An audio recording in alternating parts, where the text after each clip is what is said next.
મહાધર્મનું પ્રતીક એટલે સૌરવ, ગત ગંગાનું પ્રતીક એટલે સૌરવ. ધન્યવાદ.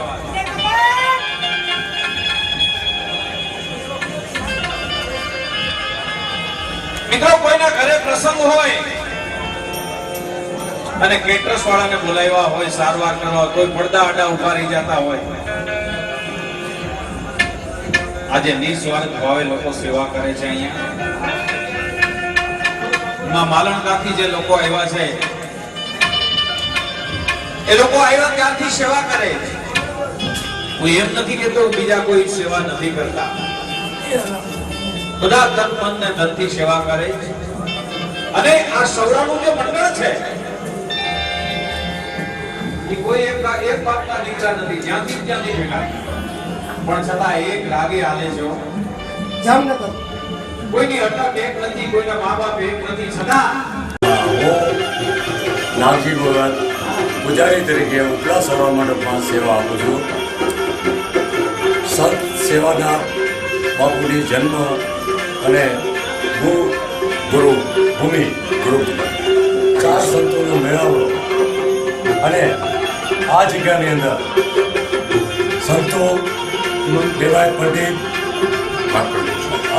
માલકંડ ઋષિ તથા ધ્રુવદેવ, આવા મોટા મોટા મહાસંતોની આ પવિત્ર ભૂમિ છે. અને આ ભૂમિ આદિ અનાદિકાળથી 4 જુગનો પાઠ રામાપીઠમાં અહીંયા સ્થાપિત થયેલ છે. અને હું આ જગ્યાના પૂજારી તરીકે કામ કરી રહ્યો છું હાલ. અને દર બીજ હું પૂજવું છું અને બાપાનો મને સેવાનો લાભ મળ્યો છે. બસ આટલું કહી દીધું. બોલો. મારું નામ દિલસુખભાઈ હાજાભાઈ રાઠોડ, નિવૃત્ત એએસઆઈ. હાલ સૌરા મંડપની અંદર અમે 10 જણા મળી અને અમારા બોસ તરીકે ભુજટાભાઈ છે, વિજલભાઈ છે, પારગીભાઈ છે, આ બધા મળી અને અમે આ સેવાનું કાર્ય કરીએ છીએ. આ સેવામાં નિસ્વાર્થ, કોઈ પણ જાતના સ્વાર્થ વગર ગત ગંગાને મેળાવડો કરી જમાડી અને ઓહો ભાગ્ય સમજીએ છીએ કે અમારા ઓહો ભાગ્ય કહેવાય કે અમારે અહીંયા ગત ગંગા પધારે છે. અને જૂનો 4 જુગનો જૂનો સૌરો એટલે આ સ્વર્ગની સીડી કહેવાય. સૌરો એટલે સ્વર્ગની સીડી, જ્યાં મારો ધણી આપોઆપ પધારેલા છે. એ જ સૌરા મંડપ, જે જૂનાગઢમાં ભવનાથ જતા પહેલું જ પગથિયું હોય તો સૌરા મંડપ. જય ગુરુ મહારાજ. આ 5મી બીજ છે અમારી. અમારો એક જ અવાજ છે કે રામદેવજી અમને સહાય કરે તો અમે 12 બીજ તો શું પણ 15 બીજ સુધી બીજું ભરવા તૈયાર છીએ. અને અમારે આવો જ સંતોનો મેળાવડો કરી એના આશીર્વાદ લઈ અને આવેલ અમારી ગત ગંગાને જમાડી અને અમે ખુશી થઈ. સ્વર સતનામનો શબ્દ, સતનામનો પ્યાલો સૌરામાં આપી અને શરૂઆત કરી છે. મને ભરોસો છે આ દિવસે મોટો વૃક્ષ બનશે. વડલો નહીં પણ ગત ગંગા રૂપી એક મોટો વૃક્ષ અહીંયા થશે, એટલો મને વિશ્વાસ છે. મિત્રો, જો એ વિશ્વાસ ના હોય ને, એ વિશ્વાસે બધા અહીંયા આવ્યા. કોઈને દીકરાના સોગંદ નથી આપ્યા. એ વિશ્વાસે વાણીઓ વળગ્યો, એ વિશ્વાસે સંતો વળગ્યા, એ જ વિશ્વાસે ભક્તો વળગ્યા, એ જ વિશ્વાસે આ ટુકડો હાલે છે. જ્યાં જ્યાં ટુકડો છે ત્યાં જ આખી ટુકડો. બાકી તો વાતો છે બાપા.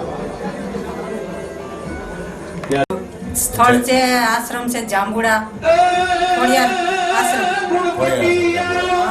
મારું નામ છે જયાબેન. પછી અન્નક્ષેત્ર હલાવું છું ને સેવા ભાવ કરું છું. અને જ્યાં જ્યાં પાઠ પ્રસાદીનો વાયક હોય ત્યાં અલગ ધણીનો હુકમ હોય ત્યાં આવું છું અને સેવા પૂજા કરું છું. અને સંતવાણીના પેલા કલાકાર હતી ને હજી પણ સંતવાણી જે કાલાવાલા સરસ્વતી દે એ કરું છું.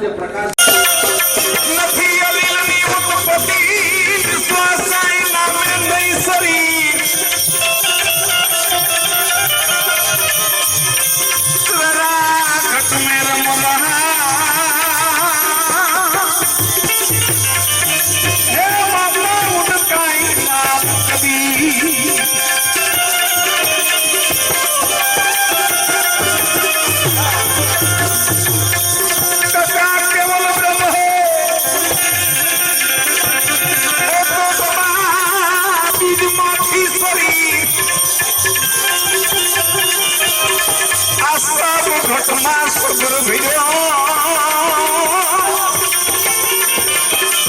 એ બાપે ઉનકાઈ નામ કબી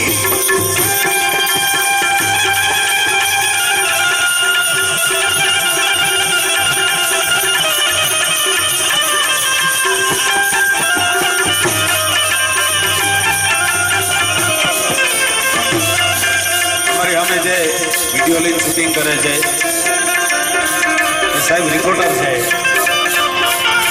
એને ઘણાઓને દારૂ પકવાવી દીધો ભાઈ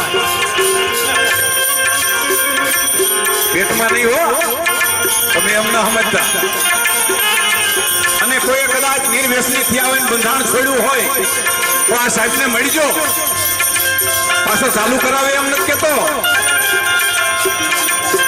પણ સમજવા જેવી બે વાતો એમની પાસે છે અને તમારું ઇન્ટરવ્યુ લઈ અને ટીવીમાં રજૂ કરે છે ભાઈ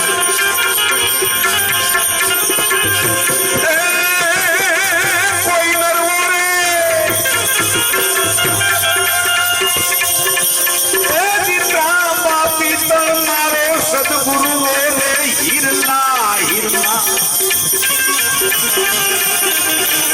એ મારું સદગુરુ રે હીરના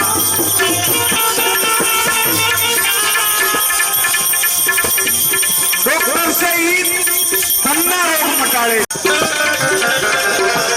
એ તમારા અંતર ઉજળા રાખજો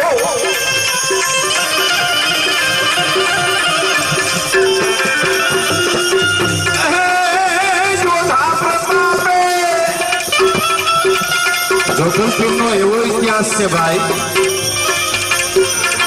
ચૌહાણ પરિવારમાં ભવાનીદાસ બાપા તરીકે જન્મેલા સંસારિક નાતો મામા ભાઈનો મામા ભાણેજનો અને આધ્યાત્મિકની દ્રષ્ટિએ ગુરુ શિષ્ય હતા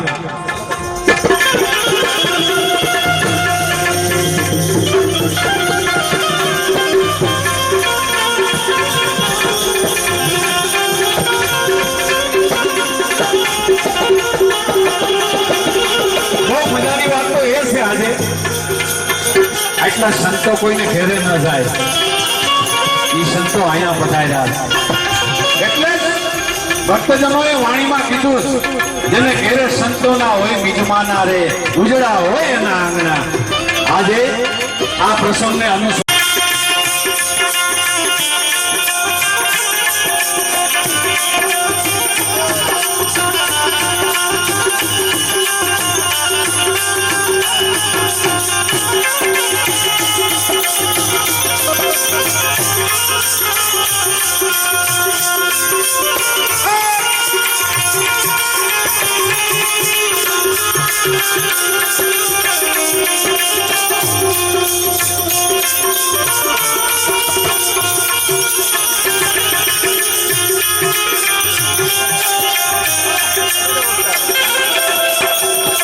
ત્યારે ગણપતિની વંદના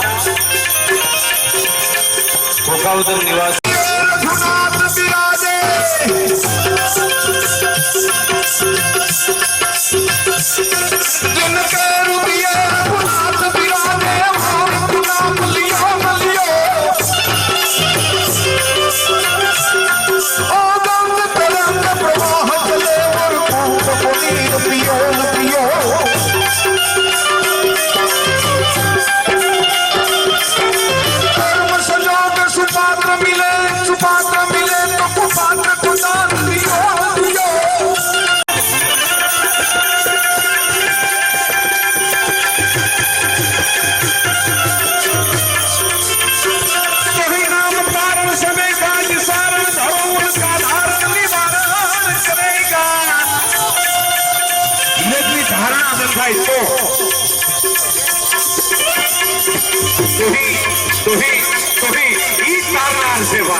तेरा ढूंढ सीना मिटे दिन का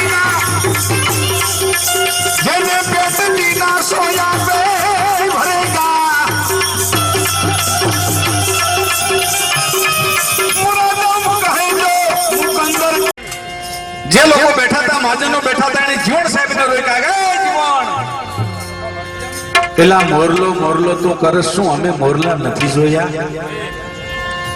જીવણ સાહેબ એમ કે છે ભઈલાઓ, તમે જે મોરલો જોયો ને હું જે મોરલાની વાત કરું છું એને જમીન આસમાનનો ફેર છે. પણ જ્યાં સુધી મોટા અધિકારીની સહી ન હોય ને ત્યાં સુધી વેલી જ ન ગણાય. જીવણ સાહેબે સહી કરીને બતાવી કે ભાણ સંપ્રદાયની અંદર રવિ સાહેબે વાત કરી છે ભાઈ કે ઊંચો રે જોઉં તો હરી આસમાને, હેરીને જોઉં તો હેઠો. ઊંચો રે જોઉં તો હરી આસમાને, હેરી ફાડિયાના ઇન્જેક્શન આપી દેશે ને મારી પાસે માણાના નહીં હોય એટલે ઢોર થાય છે.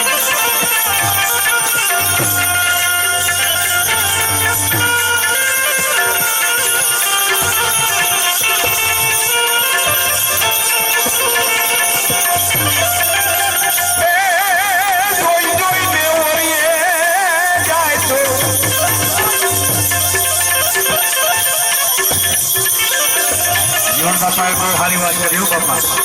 જાત ના જોઈ ભાત ના જોઈ કજાત ના લઈને ગયો, કાળજા કર્યો, સંતો મારા ઢોળામાં ધૂળી નાખતો ગયો એમ નથી કીધું.